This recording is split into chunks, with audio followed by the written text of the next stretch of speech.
Atlanta, and this is Harvest Ridge Uncorked.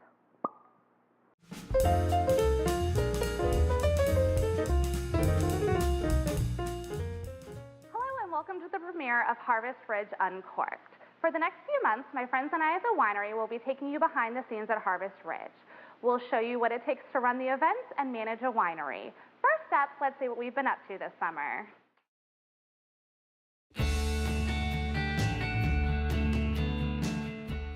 It has been a great first summer for Harvest Ridge Winery. With the beautiful weather, many different guests, and an exponential growth in the grapes, Harvest Ridge Winery saw much success in this past season. Summer started at the winery with a special dinner honoring deployed women soldiers. The dinner was accompanied by a wine tasting and a full tour of the winery with Chuck.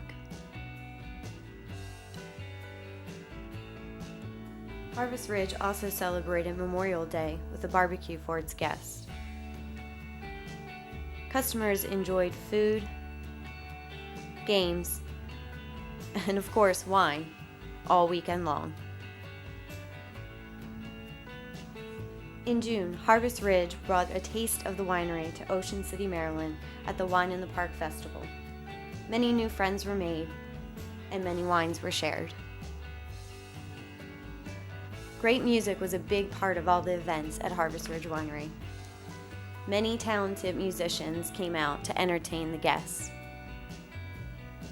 The winery also partnered up with different vendors, including Backyard Louie's Barbecue and John Hayes Cigars for the Smokin' in the Vines event held in August. Summer may be over soon, but Harvest Ridge Winery promises there are even more events to come.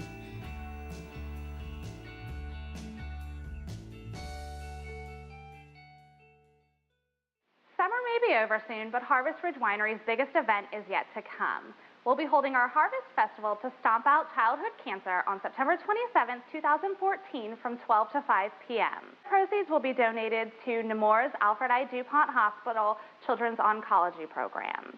For more information, please visit our website at harvestridgewinery.com. Ever wonder how Harvest Ridge got started? Well, in our next feature, Caitlin Mayhorn sat down with the Nunan family to get the scoop.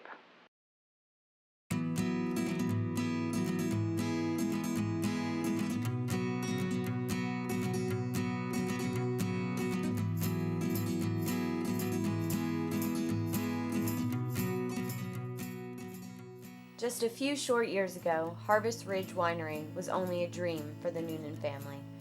But today, it's a reality.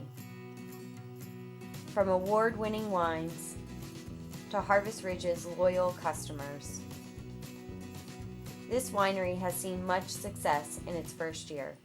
And to think, it all started in Chuck's basement.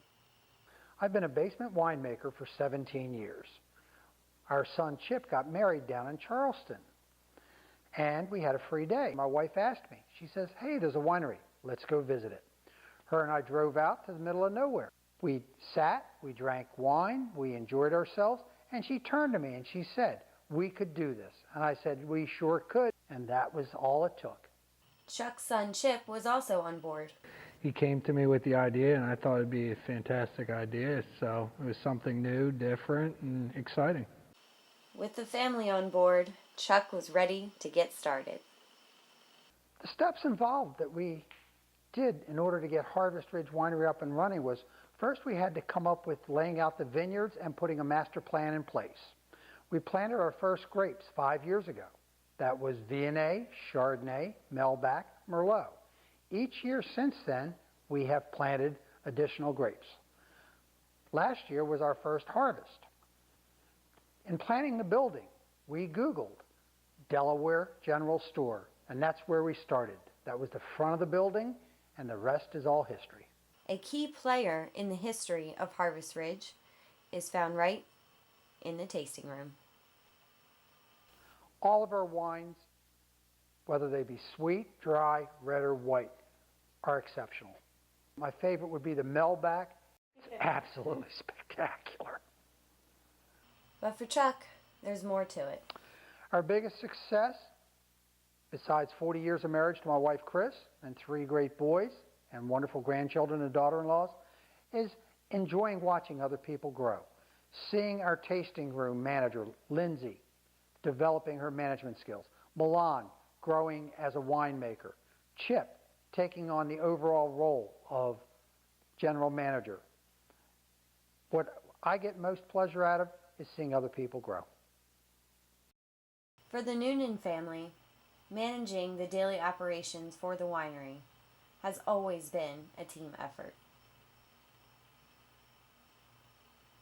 Our family's involved in the center focus of all of it, whether it be the grandchildren, daughter-in-laws, or our sons. Chip, our oldest son, is the general manager, and he runs the day-to-day operation out here. From being out in the vineyard to helping the winemaker to being in the retail facility.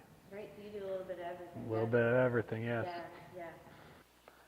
When we start a business, we sit down, we talk, we agree, and then we move forward. The question now is, what's next for Harvest Ridge Winery? Chip believes the only way to go is up. Sky's the limit with this place. I see we make an excellent product, and I think this thing could be something extremely big. Harvest Ridge Winery is going to continue to grow. We're going to continue to work our vineyard and adapting different grapes to different styles. In the future, we'll be the spa and inn at Harvest Ridge. This will be a full-service spa and inn with a gourmet kitchen and restaurant. For the future, Chuck also promises to maintain focus on helping the customers. We want every time a customer that comes through that door that they leave saying it was a good visit at Harvest Ridge Winery. For future winemakers out there, Chuck also has some sounding advice to share. Life's too short. Put your plan in place, go after it. Anything worth having in life is worth working for. Set your goals high and work towards them.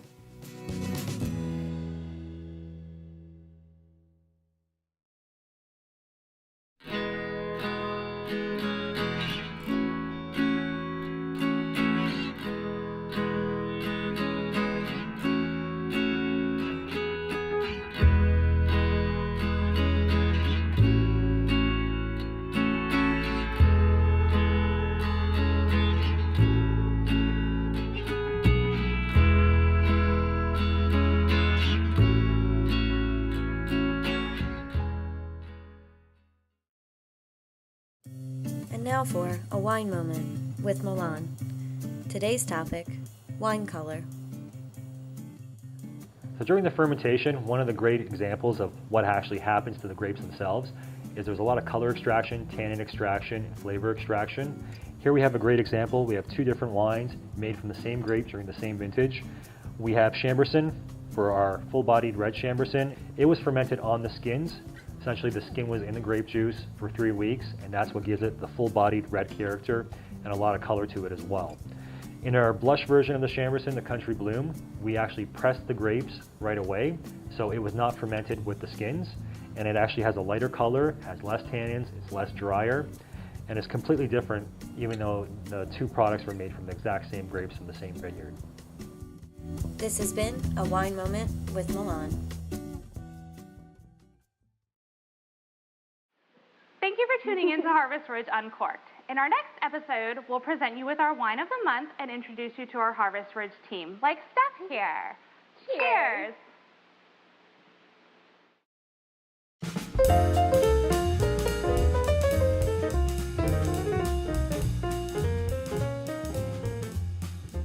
Hi, Caitlin.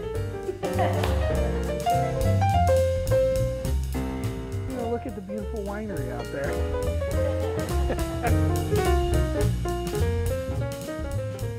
Yeah. Okay. Here, over here, yeah. Hey, there you go. I just have to stare the whole time? Oh, that's awkward. This summer, nope, that's wrong.